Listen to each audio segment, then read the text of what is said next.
nuestro Dios hizo los cielos y la tierra con su gloria. Nuestro Dios hizo los cielos y la tierra con su poder.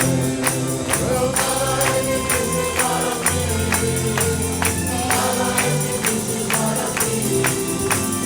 Grande Señor, poderoso y fuerte eres tú. Nada, nada, absolutamente nada.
santo nombre, oh Jehová.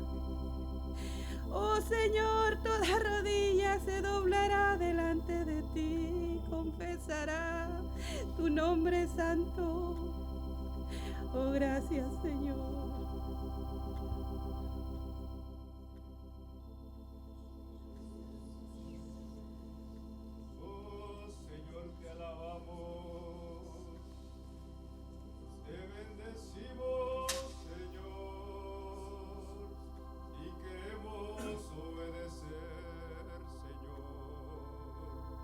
Queremos clamarte, Señor. Queremos que escuches nuestra voz porque somos enfermos, necesitados, Señor. ¿Cómo te vas a mover si no nos escuchas, Señor?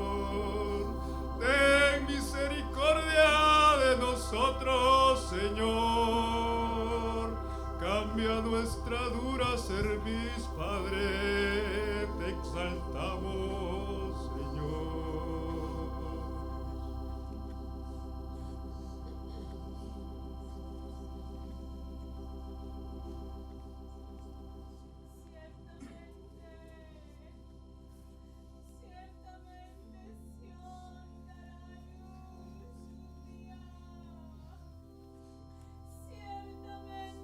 Sión dará luz un día y todo el pueblo dirá aleluya. Gloria al Cordero, el que es, que era y por los siglos será. Señor, te decimos que anhelamos ese día donde tú reines, Señor, no solo en el mundo, en el universo y por los siglos, sino donde tú reines en nuestros corazones, donde tus leyes estén escritas en nuestras mentes y corazones, y tú reines, Señor, anhelamos ese día.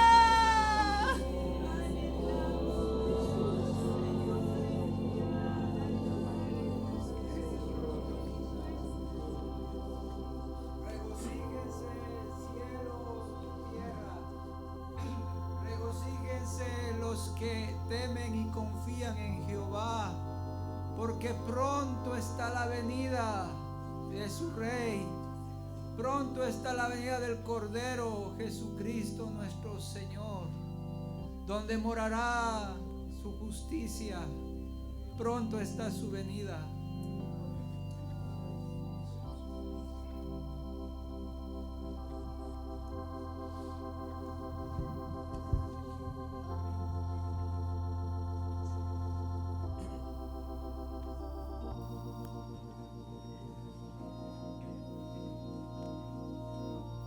Siéntate en tu trono, Señor, en mi corazón.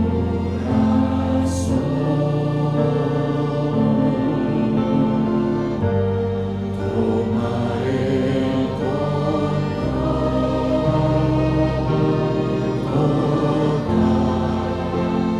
de mi ser.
Ayúdanos, Señor Dios, a depender de ti solamente.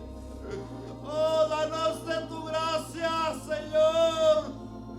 Danos de tu gracia, Padre bueno. Enséñanos, Señor, a serte fieles, Señor, Padre bueno. Bendito seas, Cristo Jesús.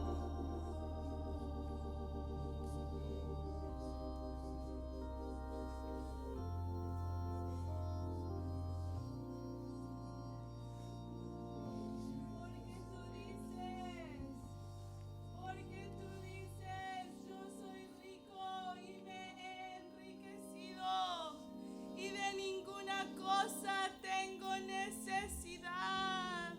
Y no sabes que tú eres un tibio, que ni eres frío ni eres caliente. Oh, que te has ido en pos de otros amores.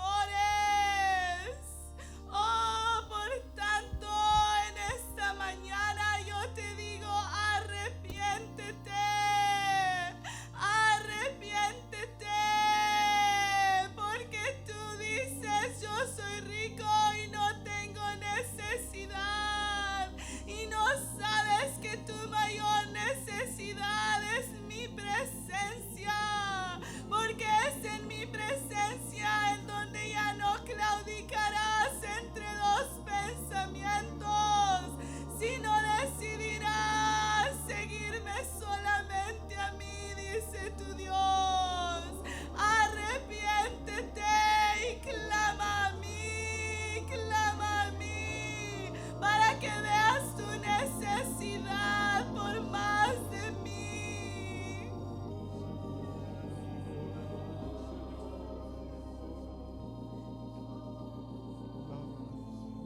Yo conozco tus obras, dice tu Dios. Yo conozco tus obras. He aquí he puesto delante de ti una puerta abierta, la cual nadie puede cerrar. Porque aunque tienes poca fuerza, has guardado mi palabra y no has negado mi nombre. Por cuanto has guardado la palabra de mi paciencia, yo también te guardaré de la hora de la prueba que ha de venir sobre el mundo entero, para probar a los que moran sobre la tierra. He aquí, dice tu Dios, yo vengo pronto. Retén lo que tienes para que ninguno tome tu corona. Al que venciere, yo le haré columna en el templo de mi Dios, y nunca más saldrá de ahí. Y escribiré sobre él el nombre de mi Dios y el nombre de la ciudad de mi Dios, la nueva Jerusalén, la cual desciende del cielo de mi Dios, y mi nombre nuevo. Tu Dios te dice en esta mañana, yo veo que tienes poca fuerza, pero si guardas mi palabra en tu corazón, si guardas con paciencia mi palabra en tu corazón, ciertamente dice tu Dios, serás guardado de la hora de la prueba que viene sobre el mundo entero. Oh pueblo mío, guarda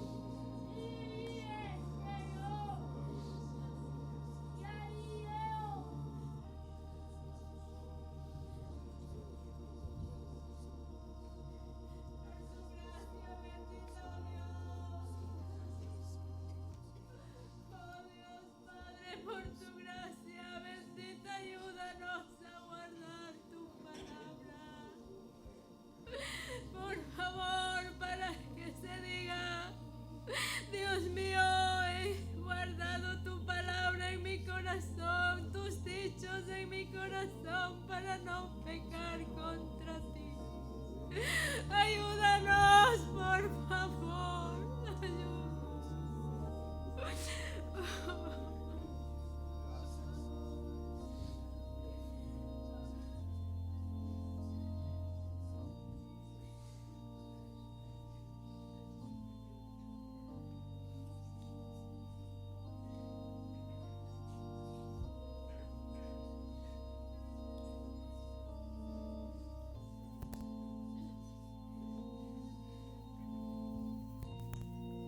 Reina sobre mí,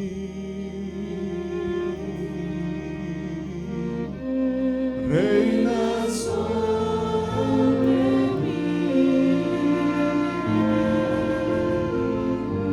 siéntate en tu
Señor,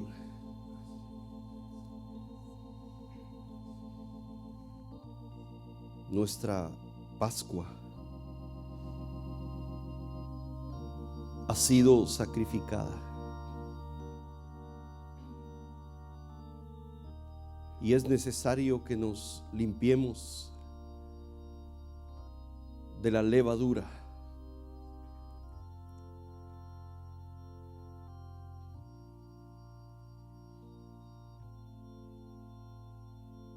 Señor, que nos limpiemos de la levadura de los fariseos, de la levadura de Herodes,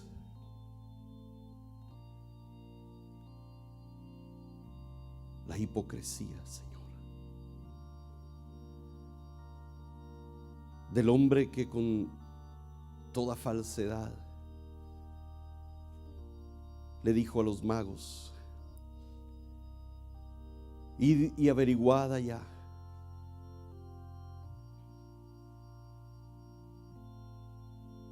id, averiguad,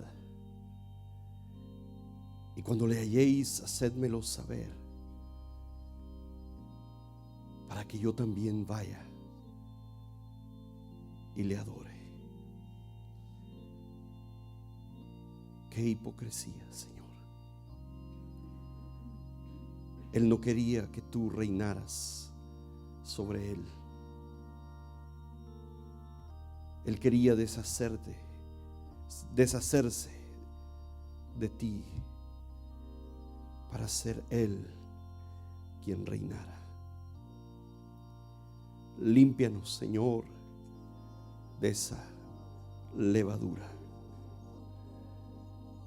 que con toda sinceridad y verdad te digamos: reina sobre mí. Reina tú, Señor. Reina tú. Que ese sea el clamor sincero de nuestro corazón, Señor. Reina tú sobre nosotros. Reina tú, Señor, sobre nosotros. Siéntate en tu trono en nuestro corazón. Amén, Señor. Amén. Amén.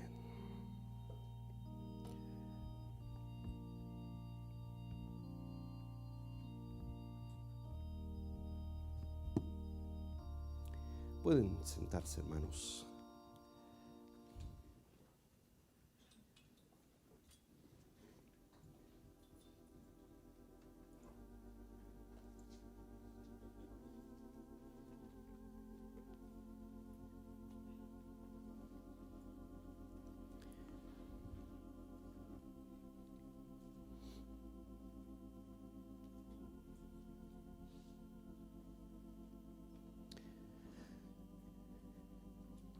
Hay un versículo en el Evangelio de Juan, y no les estoy invitando a abrir su Biblia ahí, sino que solamente estoy mencionando que hay un versículo en el Evangelio de Juan que nos habla del propósito del Señor para cada uno de sus hijos. El Señor tiene un propósito para cada uno de sus hijos, y todos aquellos que estemos aquí, que por la misericordia de Dios hayamos sido recibidos en su familia. Y si alguien aquí no ha experimentado el tener un encuentro personal con el Señor, ese encuentro milagroso en el que la simiente de Dios es puesta en el corazón del hombre, en la vida del hombre, y este hombre pasa de las tinieblas a la luz y pasa a ser un hijo de Dios. Si alguien aquí no ha tenido esa experiencia,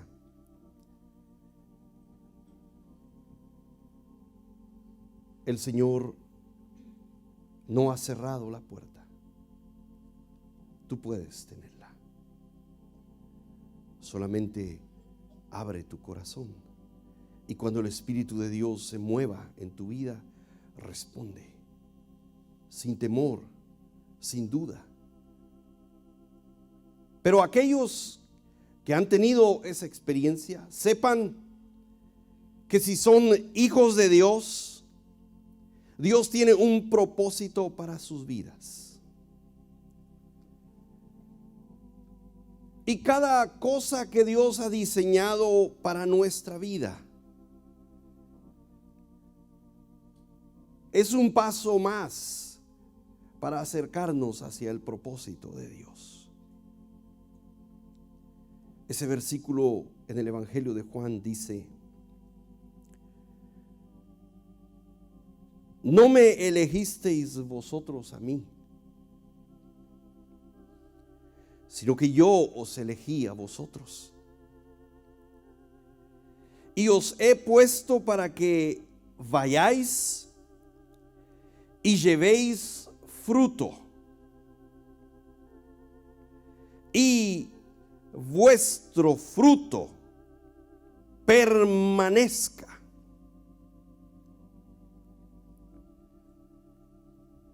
Os he puesto para que vayáis y llevéis fruto, y que vuestro fruto sea duradero, que vuestro fruto permanezca. Es que, hermanos, cuando un árbol da fruto, es un proceso. Primero viene la flor, y después sale el fruto, pero el fruto es un fruto pequeño, es un fruto tierno, y ese fruto se va desarrollando, va creciendo, pero todavía no es un fruto maduro, sino hasta que pasa cierto tiempo. Pero si ese fruto se cae cuando todavía no ha madurado, no es buen fruto. Ese árbol no da buen fruto. Por supuesto que los guatemaltecos saben lo que es comer mango verde, ¿verdad, hermanos? Con sal, limón y pepita. Solo que algunos aquí ya, como tienen mucho tiempo en los estados, ya no le llaman pepita.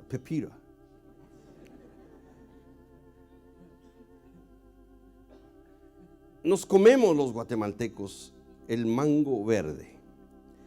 Hay otros lugares donde esa idea, la sola idea de comer un mango verde, les causa extrañeza.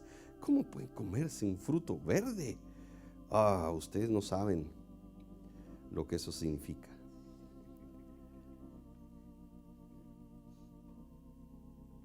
Pero eso es algo extraño, yo estoy de acuerdo, porque la idea del Señor para los árboles es que den fruto, y ese fruto permanezca, y ese fruto esté en el árbol hasta su punto de madurez. Y ustedes saben la diferencia que es comerse un fruto que ha madurado en el árbol y comerse un fruto que lo cortaste verde y lo maduras en tu casa. Hay una gran diferencia en el sabor. El fruto madurado en el árbol es mucho más delicioso. Y máxime, ¿han visto ustedes a los pajaritos cuando comen frutos que hay en los árboles? Los pajaritos saben comer. Esos, miren, son de buen pico, son finos, y ellos comen la parte del fruto en la que el sol ha estado dando, y es lo más dulce que hay. Y miren, yo nunca he tenido, no soy una persona asquienta. A mí me ha gustado comer frutos que se les nota lo picadito de los árboles en esa parte. Darle una mordida a esa parte es lo más dulce que hay en el fruto, ¿sí o no? Es como compartir con los pajaritos. Ellos no tienen saliva, no te preocupes. Ellos no van a dejar, ¡ay, qué asco! Es delicioso. ¿Cuántos han comido y le han mordido un fruto que ha sido picadito por los árboles, por los pájaros? ¿Verdad que es delicioso, hermanos? Así que el Señor quiere que el fruto que vas a dar en tu vida permanezca, sea un buen fruto.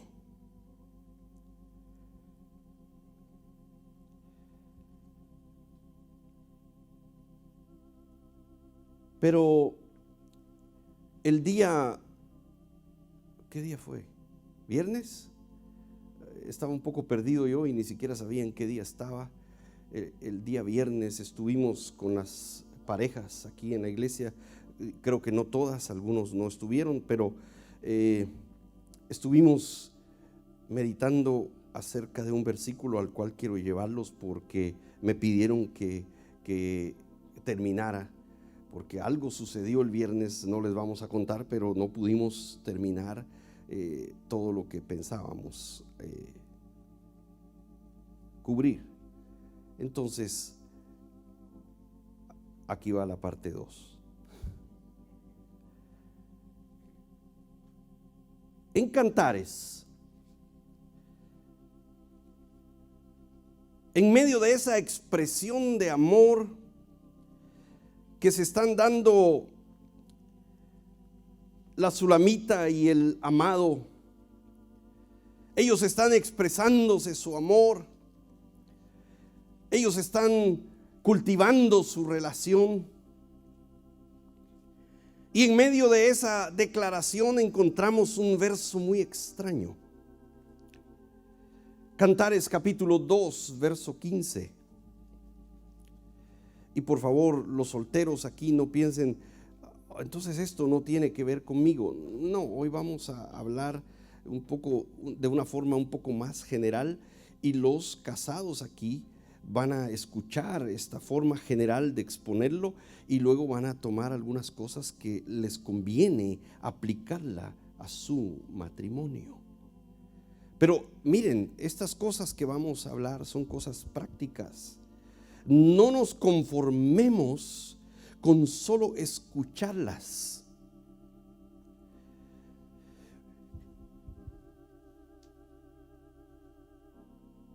Este ciclo de memorización, estamos memorizando el Apocalipsis. Yo ya memoricé los 7 capítulos de este ciclo de memorización. Por supuesto que ahora estoy en la etapa de repaso y de afinarlos bien. No soy concursante, pero yo me considero como que si lo fuera. Entonces yo memorizo y quiero tenerlo, pero miren ahí, como decimos, en la punta de la lengua. Pero yo noté algo, apenas empezando la memorización.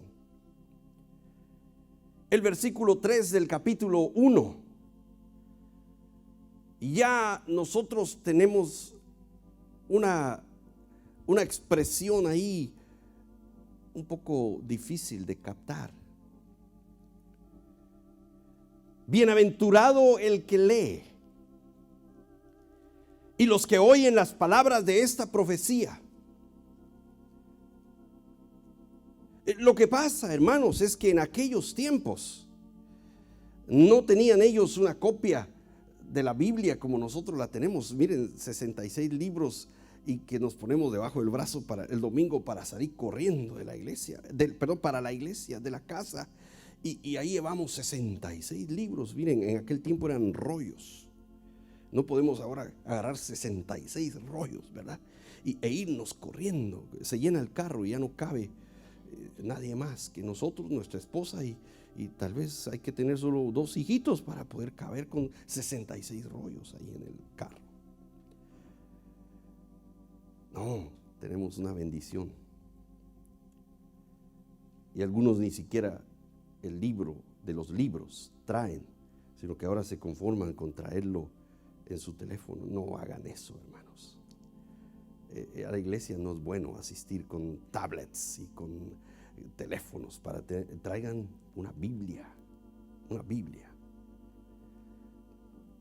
Bueno, pero no es eso lo que quiero comentarles.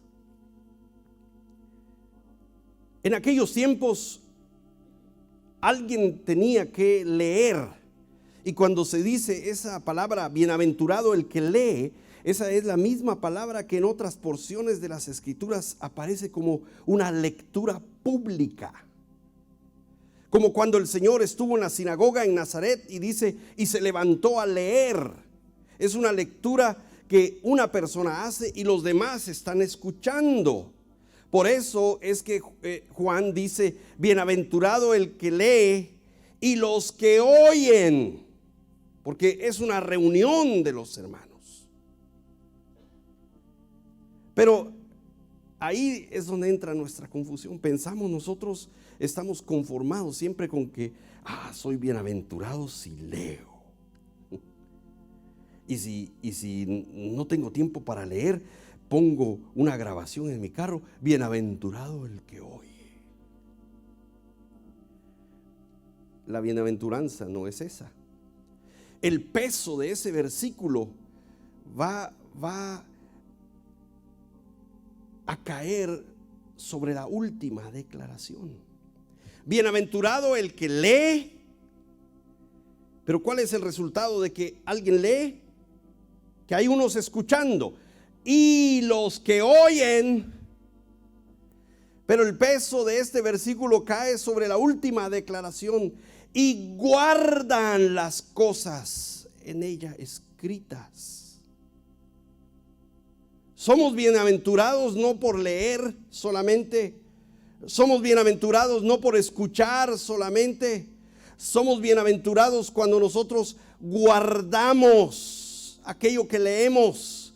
Somos bienaventurados cuando guardamos aquello que escuchamos que viene de parte de Dios. Entonces, hermanos, hoy no te conformes con escuchar. No te conformes con decir,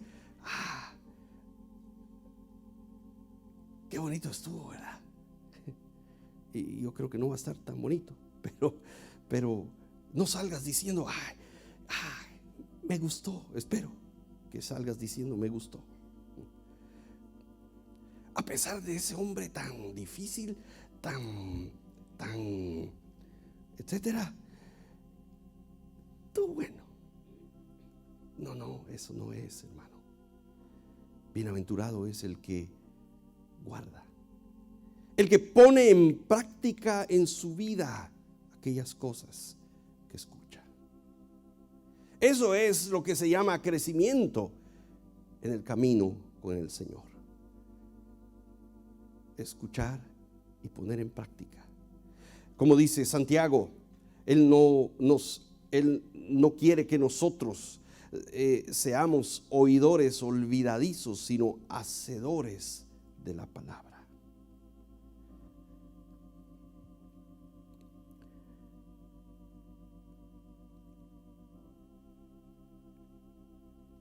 En aquellos tiempos, y estamos hablando del fruto que Dios quiere dar en nuestras vidas,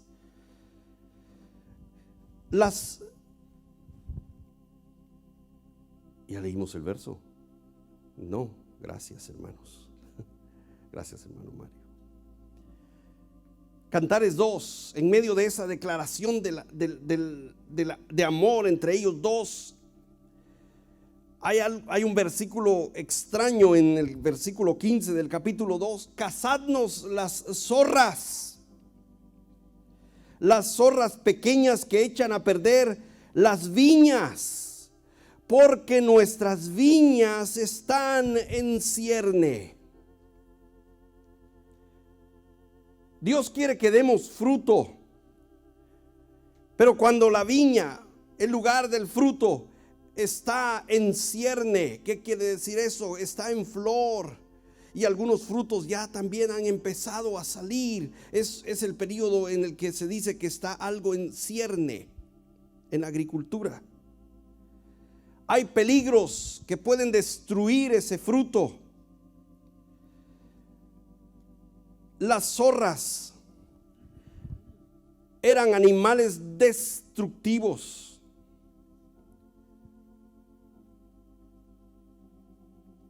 En la antigüedad, los animales salvajes se usaban a menudo para representar problemas que podían separar a personas que estaban en una buena relación.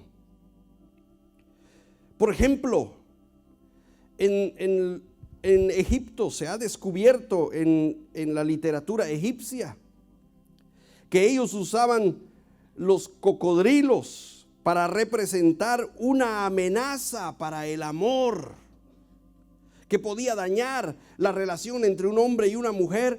Para los egipcios que vivían a lo largo de un río llamado Nilo, y que hasta en la escuela aprendimos nosotros, ¿verdad?, que Egipto era llamado el Don del Nilo. Ellos dependían de ese río. Pues los egipcios, ahí lo que ellos más conocían eran los cocodrilos. Entonces, si Cantares hubiera sido escrito en Egipto, hubiera dicho: cazadnos los cocodrilos. Porque para ellos esos animales eran representativos de una amenaza que dañaba, que afectaba una relación. En Israel, los cocodrilos no eran comunes, pero las zorras sí. Las zorras en su mayoría son carnívoras. Ellos comen ratones, conejos y pájaros. Pero saben una cosa, también comen frutos. Y no solo esa cosa, también las zorras son unos animales muy inquietos, muy ágiles, muy astutos. Y cuando llega la primavera, las zorras con sus patitas empiezan a excavar la raíz de los viñedos y muerden las raíces y los nuevos brotes que vienen. Son destructivos. Mastican las raíces. Y si no, matan las vides. A veces se comen la fruta a medida que la fruta está desarrollándose. ¡Qué dañinas son las zorras! Pero ¿saben una cosa? Son pequeñas. Una zorra no parece tan peligrosa. Aquí en los estados donde los animales aparecen por donde uno menos se lo imagina, ¿verdad, hermanos? Yo iba en el carro en una ocasión, un semáforo me dio en rojo allá en Texas. Paramos y como que si hubiera estado esperando que el semáforo se pusiera en rojo y le diera paso, una zorra pasó enfrente de los carros, así tranquilita pasó la zorra. Un animal pequeñito, solo unas 20 pulgadas de largo, no es grande, no da miedo, hermanos.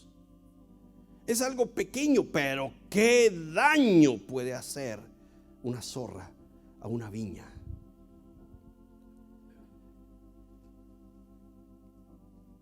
Pesan alrededor de unas 8 o 9 libras. Fíjate lo que pesa un bebé cuando nace. O sea, cuando tú tienes a tu bebé los primeros días, estás cargando y eso es lo que pesa una zorra. Y hay bebés que todavía ni a las 8 llegan, ¿verdad?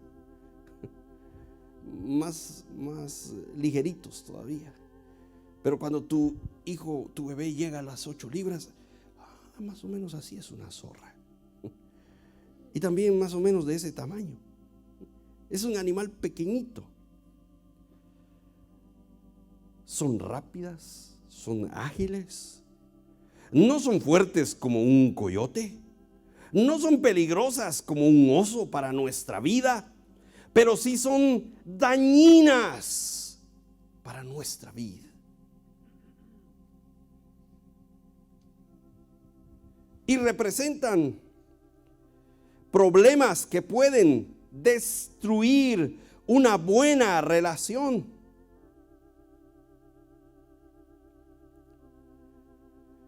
Estas palabras de Cantares van directamente al mero centro de todo el asunto del crecimiento espiritual, hermanos. Y van al mero meollo de lo que tiene que ver con las relaciones.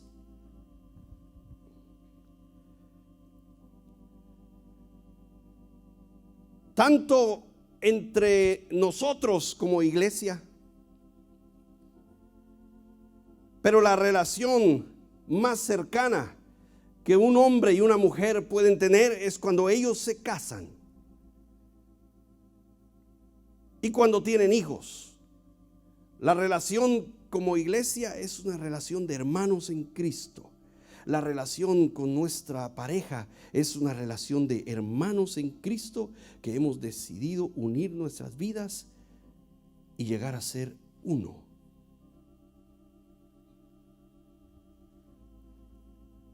Y esa es la relación que las zorras quieren destruir. ¿Qué está masticando la raíz de tu vida, hermano? ¿Qué zorra está carcomiendo tu relación? Ya sea con tus hermanos, ya sea con tu esposa. ¿Qué obstaculiza nuestros matrimonios? ¿Qué es lo que empaña tu testimonio en la congregación? Ay, no, ahí viene el hermano.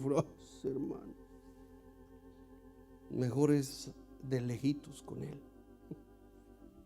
¿Qué es lo que empaña tu testimonio? Son zorras pequeñas, cosas que normalmente nosotros no vemos como algo muy grosero. No son una profunda y oscura depravación. Y es que eso es lo más terrible, que las zorras no representan pecados graves, gruesos, profundos. No, hermanos, las zorras representan esas cosas pequeñas que hasta nosotros a veces llegamos a darles como un lugar en nuestra vida. ¿Qué tiene de malo esto?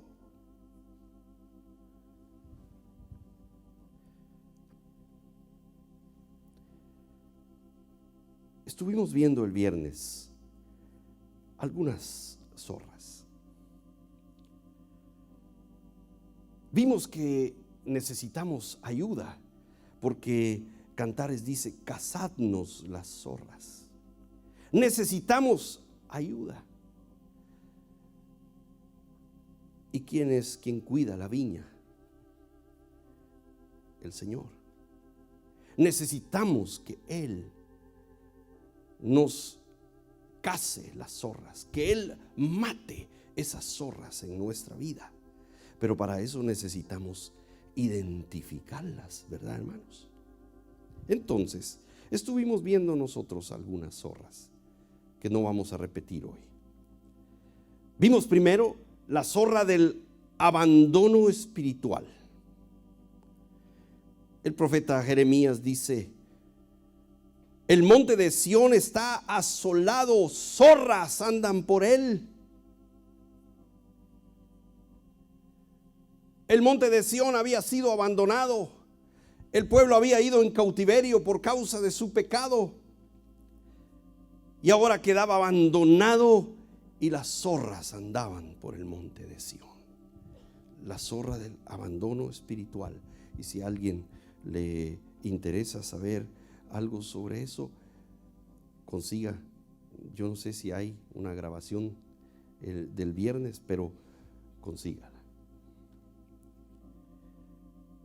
También vimos la zorra del menosprecio.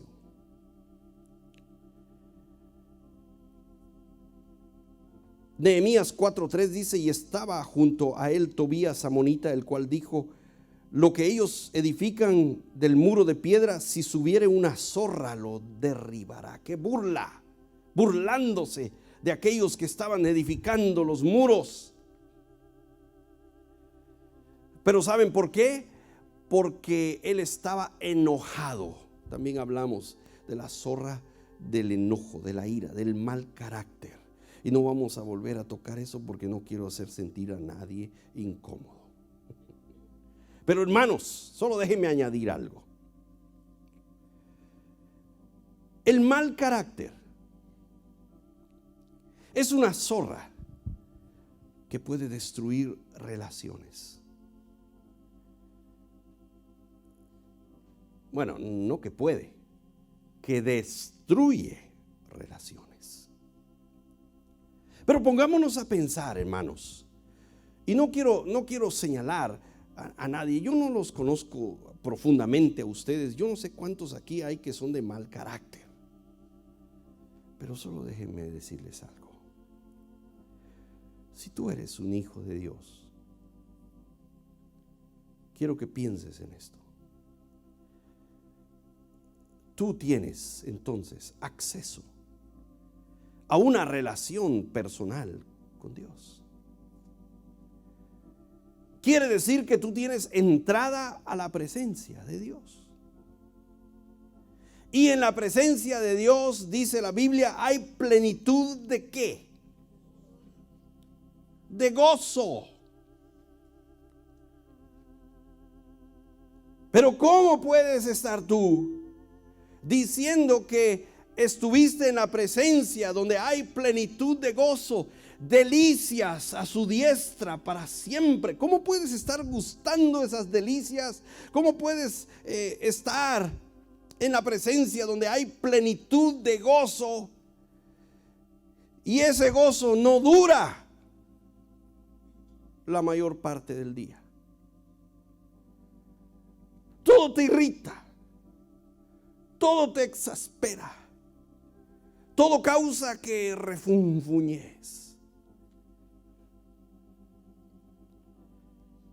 ¿Has estado entonces en la presencia donde hay plenitud de gozo? Sí, he estado. ¿Y es ese amor, esa presencia lo más importante en tu vida? Sí, sí. Y entonces, ¿por qué estás dispuesto o dispuesta a perder ese gozo cuando se perdieron tus anteojos? ¿Quién agarró mis anteojos? Yo los puse aquí. ¿Y has conocido a esas personas? ¿Quién agarró mis anteojos? Ahí estaban. ¿Acaso estoy loco, pues? Ahí estaban.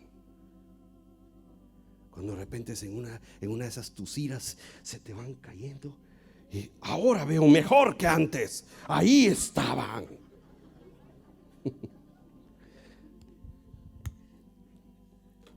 ¿Sabes qué significa eso? Que tus anteojos son la fuente de tu gozo. Porque cuando los perdiste, se perdió el gozo. Que el lapicero es la fuente de tu gozo. Que tu olla que te desaparecieron de la cocina era la fuente de tu gozo. Que el sartén que te rayaron era la fuente de tu gozo. Que el libro que te perdieron era la fuente de tu gozo. ¿Por qué estamos dispuestos a perder el gozo de la relación con el Señor por cosas tan pasajeras, hermanos? Porque nuestro amor está puesto en otras cosas. Y permitimos que esa zorra nos afecte. Ay, dije que no iba a estar hablando de esas zorras que ya vimos. Esto es extra.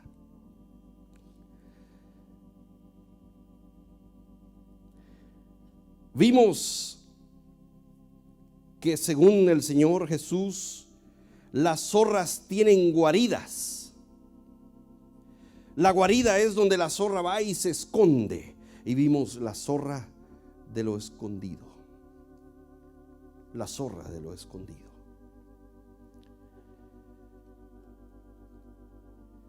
Y justo cuando yo estaba hablando de la otra zorra, la número 5, porque si ustedes quieren tener la lista, entonces aquí les va. El abandono espiritual, número 1. El mal carácter, número 2. El menosprecio o la burla, número 3. La zorra de lo escondido, número 4. Y cuando estábamos en la quinta, la zorra de la amenaza, nos amenazaron. Y nos salimos. Bueno, no nos amenazaron. A mí me amenazaron.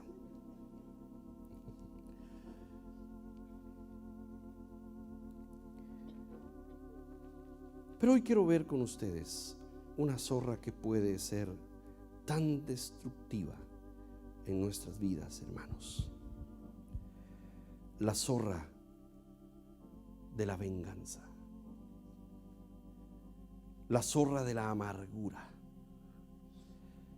Jueces capítulo 15 versos 4 y 5 dice: y fue Sansón y cazó 300 zorras y tomó teas, juntó cola con cola y puso una tea entre cada 2 colas. Después, encendiendo las teas, soltó las zorras en los sembrados de los filisteos y quemó las mieses amontonadas y en pie, viñas y olivares. Esta pequeña zorra también puede causar un daño incalculable, hermanos.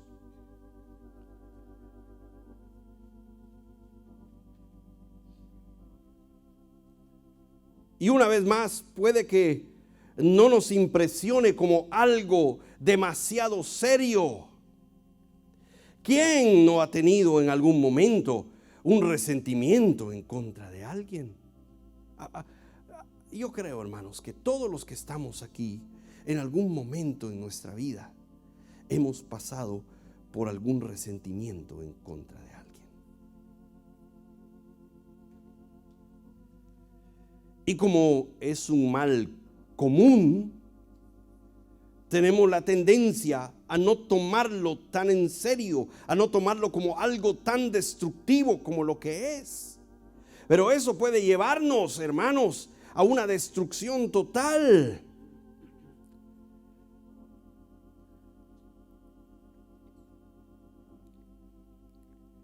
Lo que sucedió aquí es que Sansón, y ustedes saben la historia de él, se había casado con una filistea.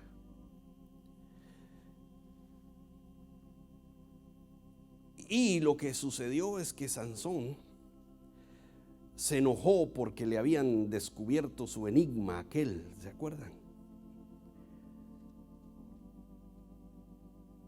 Del fuerte salió comida y del devorador salió dulzura. Se enojó porque ellos le hicieron una mala pasada, presionaron a su filistea, le sacaron el secreto porque ella se lo había sacado a él, y entonces él, enojado, fue a su casa. Pero pasado el tiempo ya le pasó el enojo a Sansón, ya le pasó la ira, ¿verdad? Y él dijo: voy a ir a mi esposa y voy a llevarle un cabrito.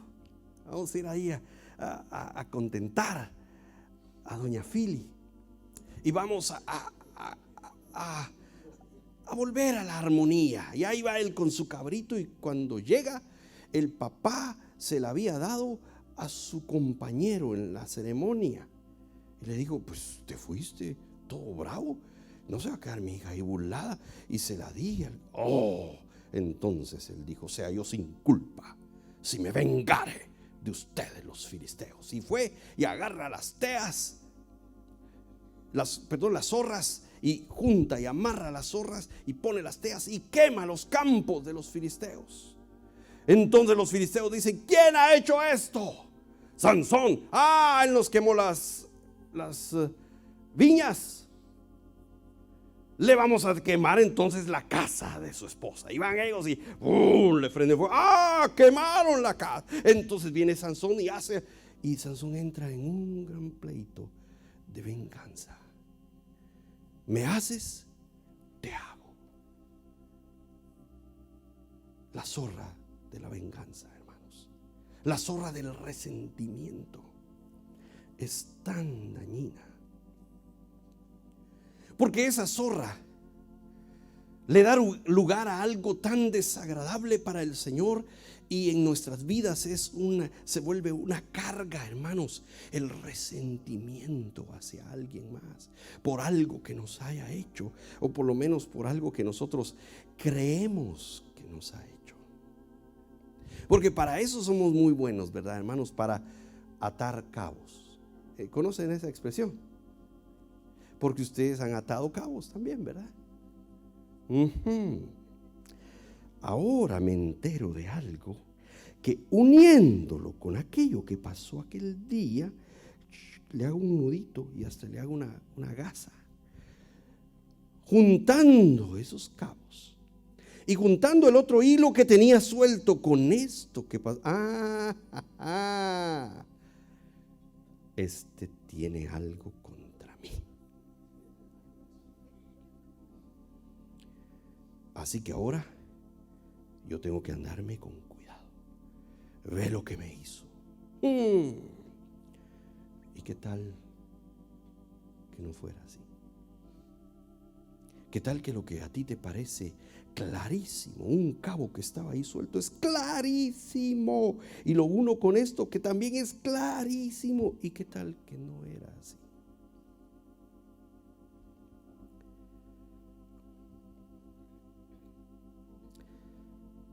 un hombre de negocios, tenía 2 hijos, eran gemelos idénticos.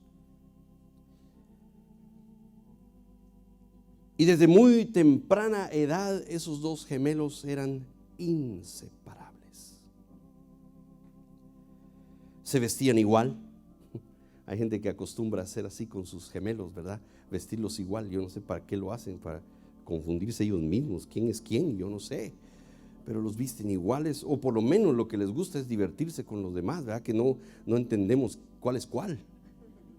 Es decir, son igualitos y uno dice, ¿este es Juanito o Pedrito?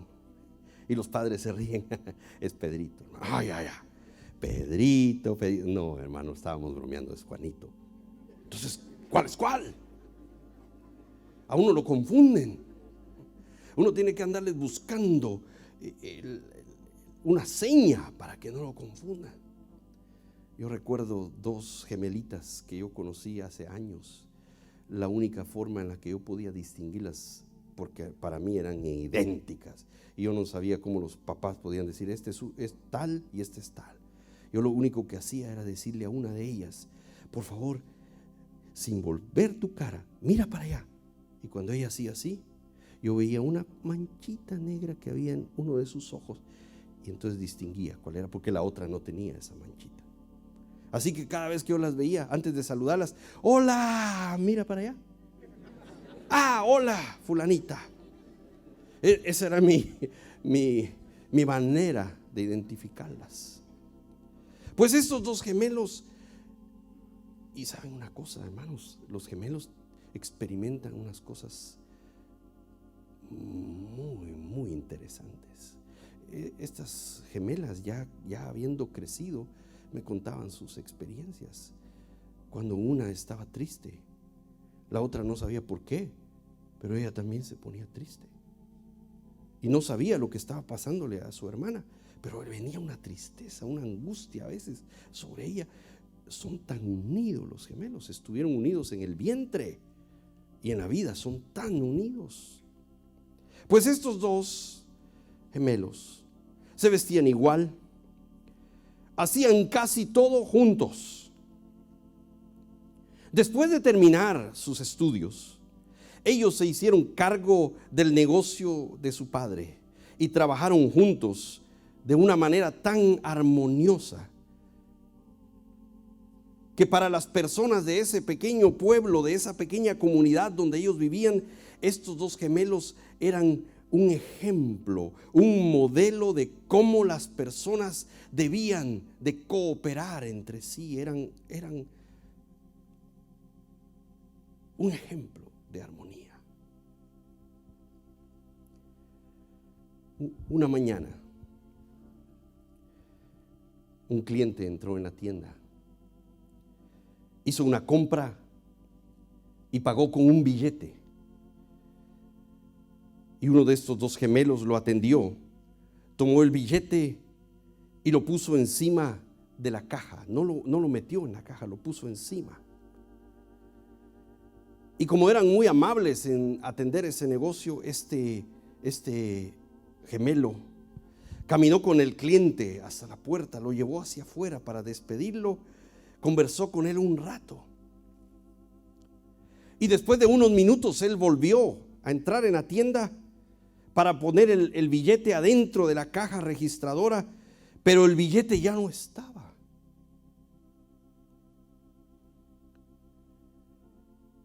Al rato entró su hermano, el otro gemelo, y él le preguntó,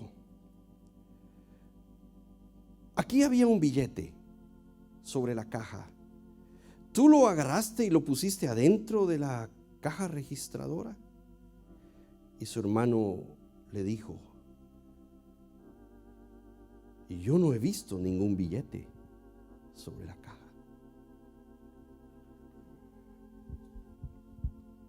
El primer hermano se sorprendió y él dijo, qué raro, yo recuerdo claramente que lo puse sobre la caja registradora.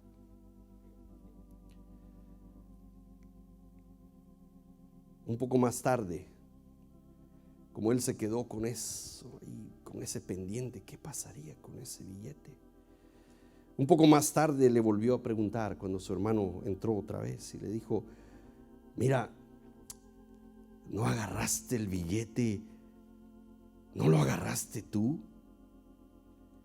Y esta vez el hermano respondió un poquito más áspero: te dije que yo no vi el billete.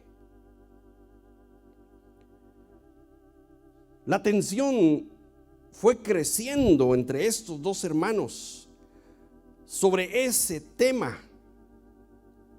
Lo tocaban con más frecuencia y cada vez que discutían sobre el asunto, el calor era mayor, hasta que un resentimiento fue creciendo entre ellos, el uno pensando que el otro sí había tomado el billete y no quería decirle, y el otro pensando que su hermano lo estaba acusando de algo que él no había hecho.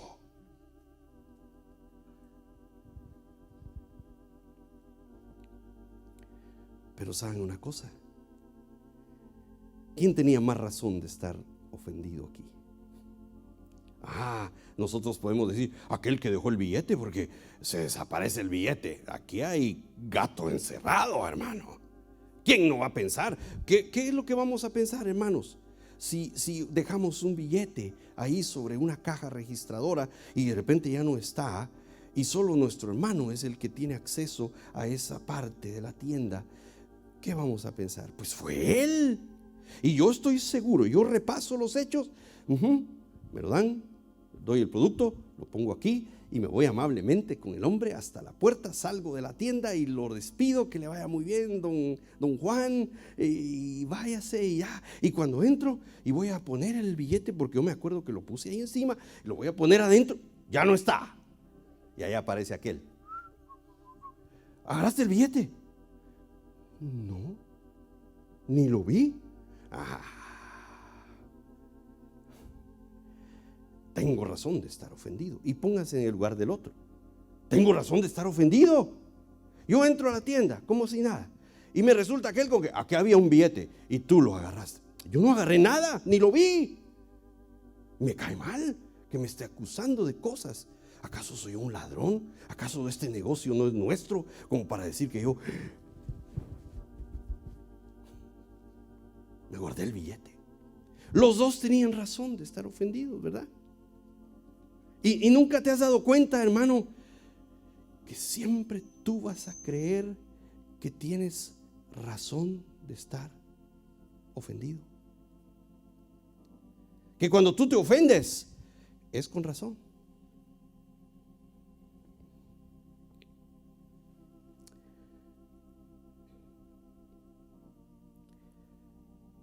Todo el pequeño pueblo se dio cuenta del problema, porque el problema llegó a ser tan grande que ellos tuvieron que dividir el negocio para quedarse con la mitad cada uno. Cada hermano era dueño de la mitad.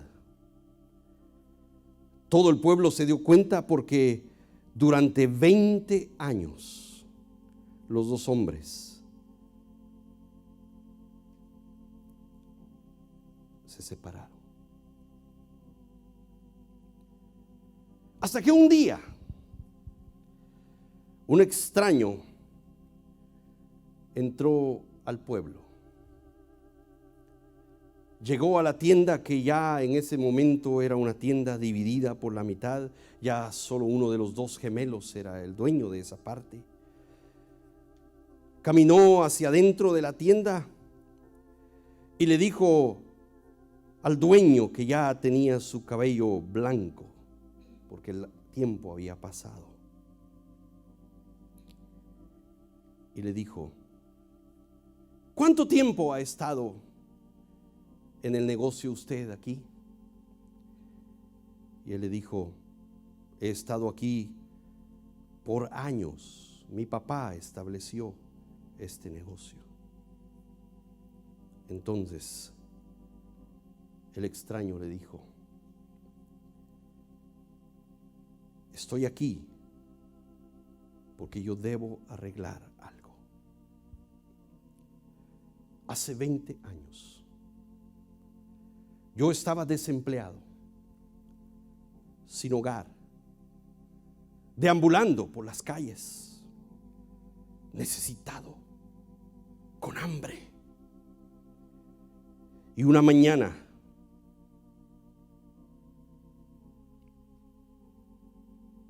vine a esta ciudad, caminé por las calles con la esperanza de encontrar algo para comer, y a través de una puerta abierta entré a esta tienda.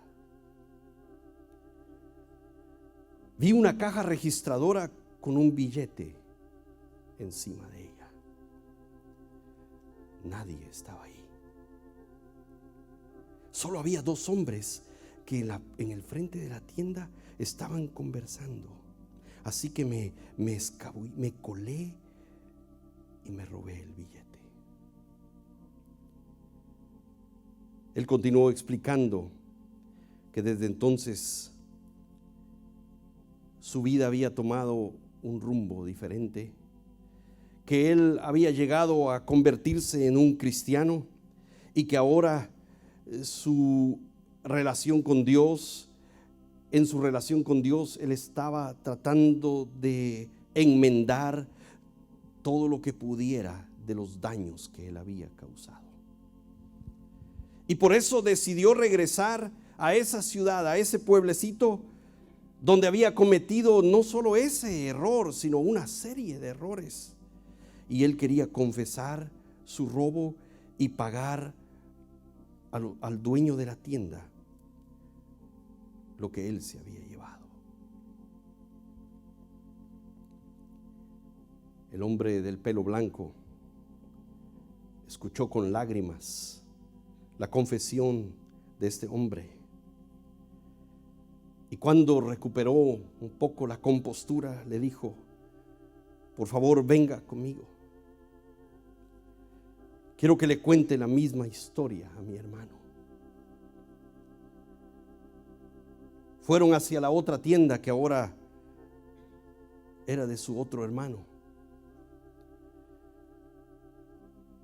Y le pidió a su hermano que escuchara la historia de este hombre.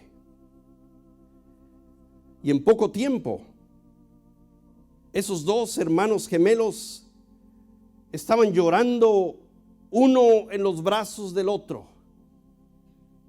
Habían sido 20 años de hostilidad, 20 años de resentimiento, 20 años de amargura.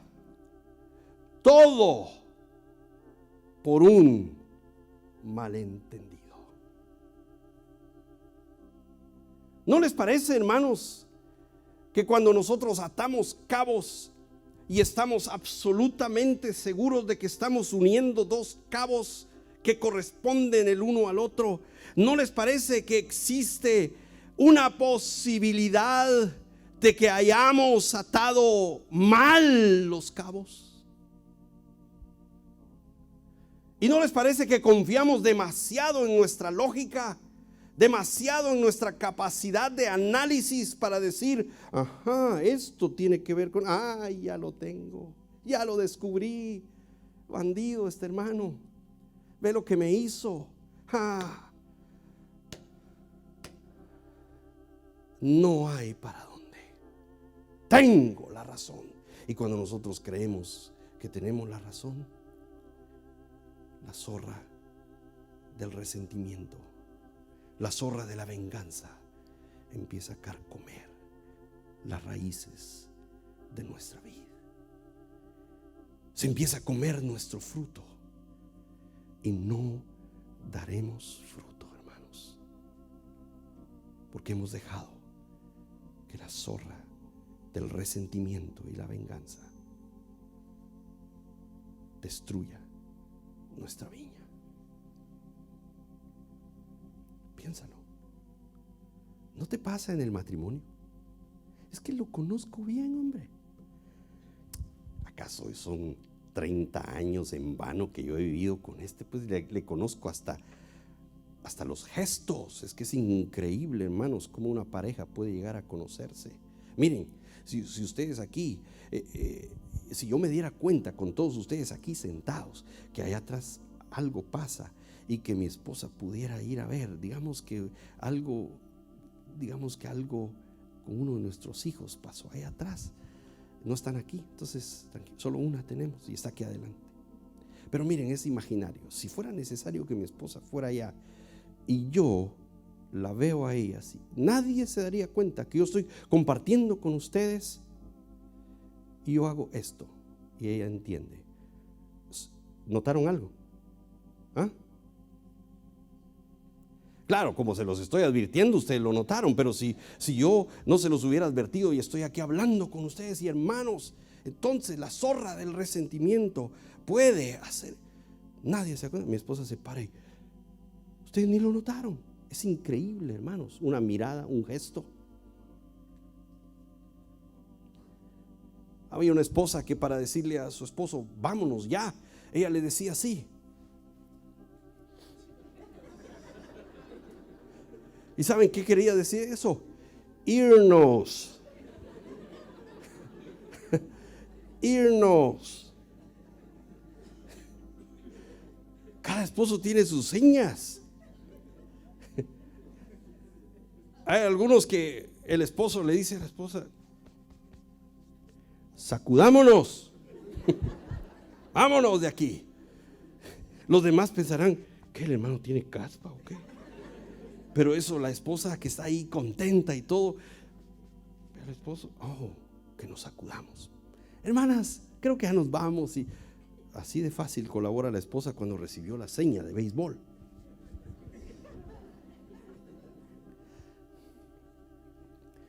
Irnos. Qué buena, ¿verdad? Pero ya no la van a poder usar ustedes, porque cada vez que ya los hermanos ya se quieren ir, todos ya entienden la seña. Ya entienden la seña. Y a veces en el matrimonio así es. Es que yo lo conozco, le conozco todito. Y yo sé lo que hizo, por qué lo hizo. Y empieza el resentimiento entre esposo y esposa, entre hermanos de la iglesia. No dejemos, hermanos, que la zorra del resentimiento eche a perder nuestra viña.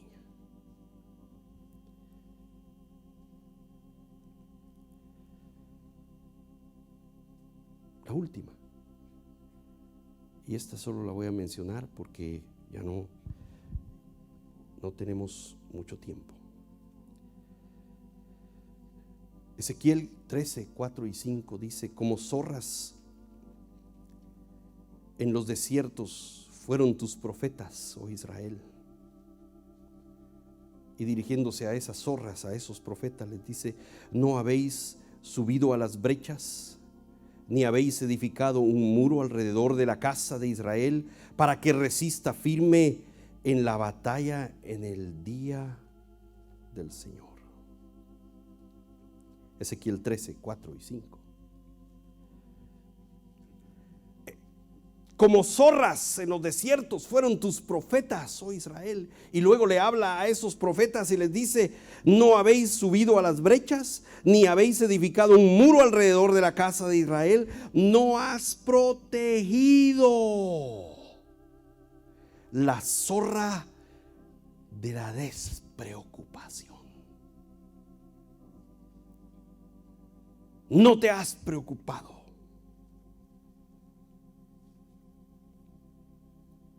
Te has preocupado solo por ti mismo, pero no por los demás. No permitamos que esta zorra destruya nuestra viña. Miren, la Biblia declara que la voluntad humana está profundamente pervertida. Está decidida la voluntad humana a servirse a sí misma,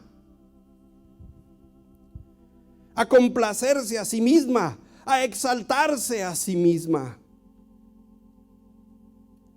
No dice, pues, que una marca de los hombres en los días previos a la venida del Señor Jesús sería que los hombres serían amadores de sí mismos.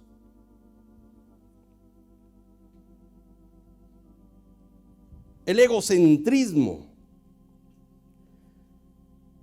esa despreocupación por los demás y preocuparse solo por uno mismo, es una zorra pequeña que a veces no la distinguimos porque es parte de nuestra naturaleza y esa naturaleza tiene que morir, pero nosotros pensamos que así es normal que una persona sea. Esa zorra puede causar una enorme cantidad de daño a una vida, a un matrimonio, a una familia, a una iglesia. ¿Pero qué tiene de malo? ¿Qué de malo tiene esa actitud? Yo primero.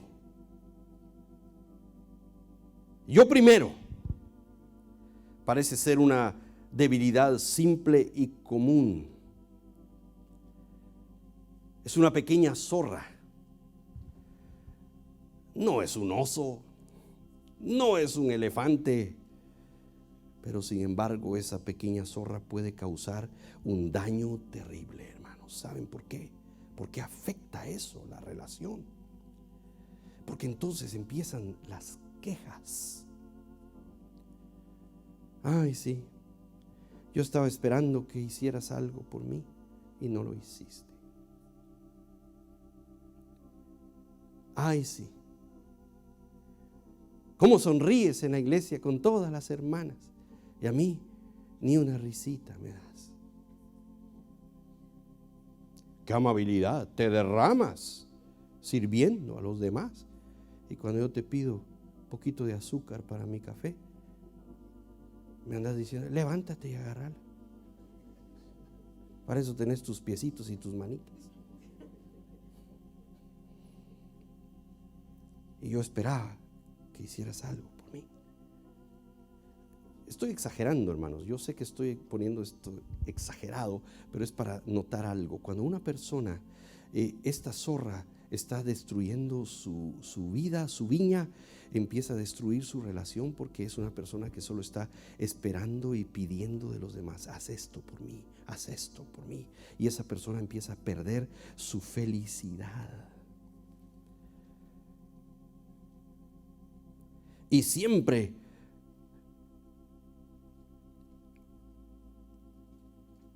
en su corazón tiene la actitud de yo primero, y por eso siempre tiene la queja, yo de último.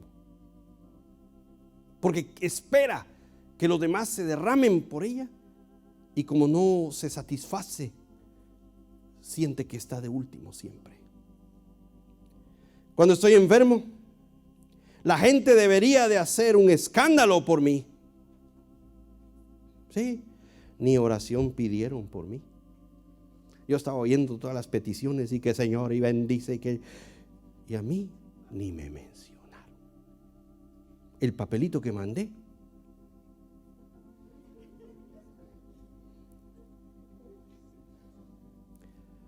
Cuando estoy en el hospital, no vienen suficientes personas a visitarme, ¿te das cuenta? No vienen suficientes. Llegaron algunos, pero no fue suficiente para ti. Llegó el pastor, pero no llegó la esposa. O tal vez es al revés, llegó la esposa, el pastor la mandó porque él no quería venir. No vino el hermano fulano, pero toma en cuenta, vinieron 30 hermanos a ver, sí, pero el hermano fulano no vino. Yo pensaba que me amaba, pero ahí, como dice un dicho, en la cárcel y en el hospital se conocen los amigos. Ahora ya sé.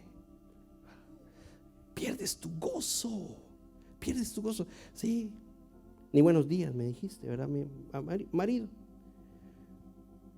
Tal vez el pobre andaba pensando en otras cosas que tenía que hacer, preocupado, y se levantó y hola, pensando, o tal vez ni ha despertado bien. Tú que dices que lo conoces porque en 30 años lo has visto cada mañana, que necesita media hora para saber quién es. ¿Por qué te quejas? ¿Por qué te quejas? No me saludaste. Siempre centrado en ti mismo. Después del servicio de la iglesia, casi nadie habla conmigo. Todos se saludan, puras risas y abrazos, y a mí, uno que otro me saluda. Pues dale gracias a Dios por esos. Pero esa zorra puede destruir tu viña.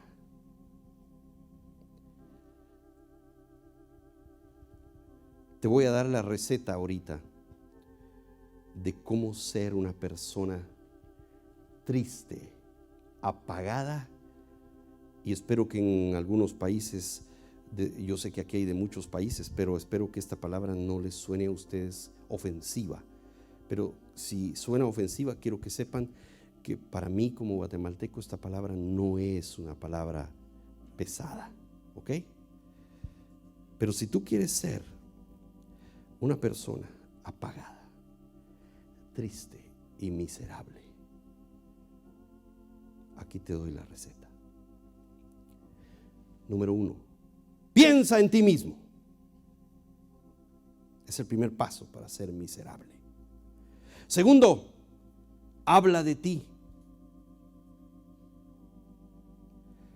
Tercero, espera ser apreciado. Número 4, sé sensible a los desaires. Bueno, buenos días. Solo así me hizo. Sé sensible a los desaires. Mi amor, te amo. A tu esposo. Y él te contesta, yo también. Solo me dijo, yo también. En vez de venir de rodillas y decirme, yo también a ti. Siempre esperando algo más. Sé sensible y vas a perder el gozo de tu vida. Nunca perdones una crítica. Vas a ver, eso te va a hacer apagado, triste y miserable. Aquí está la receta y le faltan un ingrediente más. Nunca olvides un favor o servicio que tú hayas hecho a alguien más. Y eso te va a hacer triste, apagado y miserable. ¿Sabes por qué? Yo le he servido a fulano, a sutano, mengano. Ahora que me voy a cambiar de casa, ahora quiero ver qué hacen ellos por mí. Ninguno llegó. Me tuve que cargar el sofá yo solito,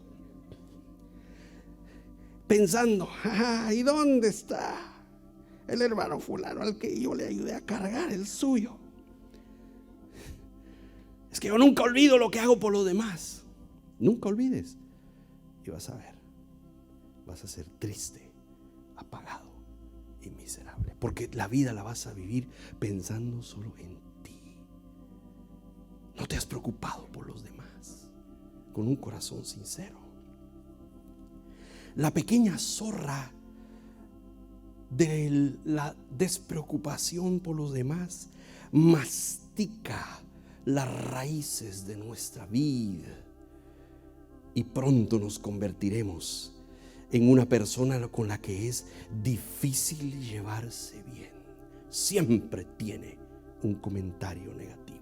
Siempre tiene una queja. Siempre tiene una observación. Pasa un hermano a compartir y alguien le comenta, qué bonito mensaje el del hermano fulano. Sí, aunque me gustaría más que lo viviera. Siempre un comentario negativo. Necesitamos arrepentirnos del pecado, de la despreocupación por otros, del egocentrismo, del estar siempre centrados en nosotros mismos, hermanos, y pedirle al Señor que abra nuestro corazón.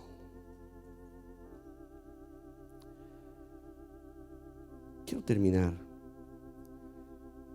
con una historia. Un famoso escritor se casó con una joven a la que él amaba mucho. Pero este hombre era despreocupado. Él siempre estaba absorto en sus propias actividades e intereses. Así como te parece que a veces son todos, ¿verdad? Y no se fijan en ti. Sabes que eso es el producto de que es uno el que está absorto en sí mismo. A menudo él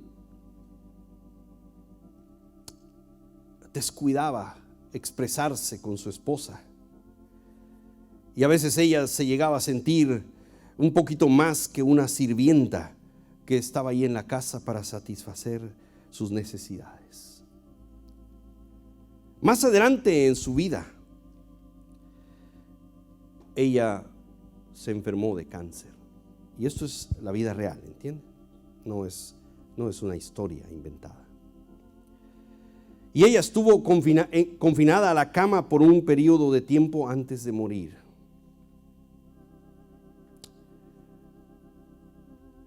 El hombre la amaba. Lo que pasa es que el hombre no era preocupado por ella. La amaba, sí, pero él siempre estaba pendiente de él y de él. Después del funeral de su esposa, él regresó a la casa vacía. Él estaba desanimado, él estaba solo. Él estaba pensando en la mujer con la que él se había casado muchos años antes.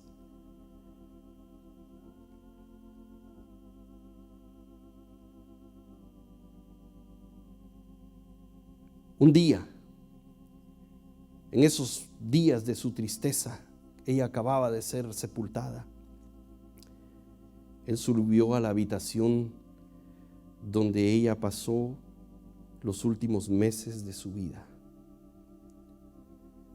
Y se sentó ahí en la silla junto a la cama en la que ella había estado acostada durante varios meses. Solo. Ella ya no estaba.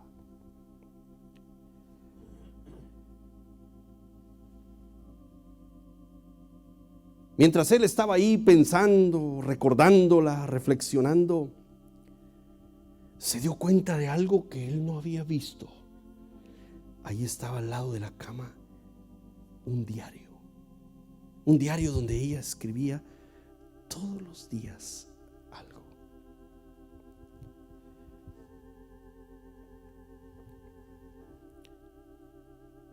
Él lo tomó y hojeó algunas páginas, y una hoja tenía lo que ella escribió para ese día, y decía: ayer él vino y estuvo 1 hora conmigo. Fue como estar en el cielo. Lo amo tanto. El hombre pasó unas cuantas páginas más y empezó a leer. Esta vez decía: otro día. Estuve aquí atenta todo el día para escuchar si sus pasos se oían en el pasillo. Pero ya es tarde. Supongo que hoy no vendrá por aquí. El hombre leyó unas páginas más. Luego colocó el diario en su lugar donde estaba, al lado de la cama, y salió corriendo al cementerio donde estaba enterrada su esposa, y se arrodilló y gritó: oh Dios, si tan solo yo le hubiera dedicado más tiempo. Él mismo escribió en su diario un poco más tarde: oh, si tuviera solo 5 minutos a mi esposa a mi lado para poder decirle cuánto la amo. Despreocupación, hermanos. Estar centrados en nosotros mismos puede conducirnos a un dolor terrible en la vida. Si ustedes tienen algo que quisieran decirle a las personas que aman, no esperen hasta que la muerte se los lleve. ¿Se han dado cuenta ustedes que cuando alguien muere se dicen cosas maravillosas de esa persona? Pero ¿por qué no se lo dijiste antes? ¿Por qué no se lo dijiste cuando lo tenías? ¿Por qué?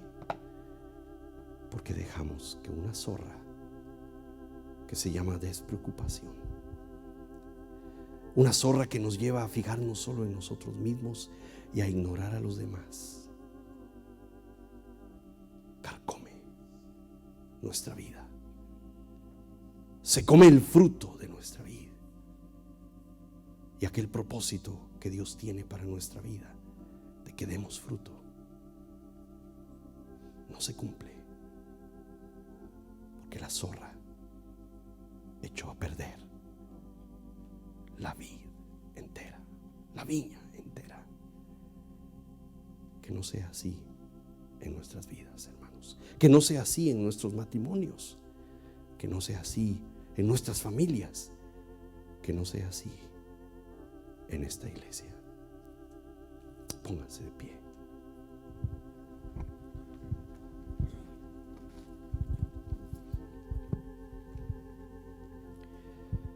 Creo que una respuesta es que nosotros permitamos que sea una realidad lo que estábamos cantando antes de este tiempo de meditación.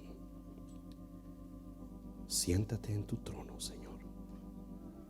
Que en el trono de mi vida no esté sentado yo, no esté sentado ningún objeto que me hace perder mi gozo.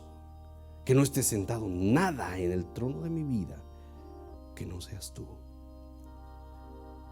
Y que tú, Señor, reinando, tomes control de mi vida. Y que tú cases esas zorras que echan a perder nuestras viñas. Porque están en cierne. Porque tú quieres fruto, Señor. Pero las zorras quieren comerse ese fruto. Ven, Señor, y siéntate en tu trono. Siéntate en tu trono.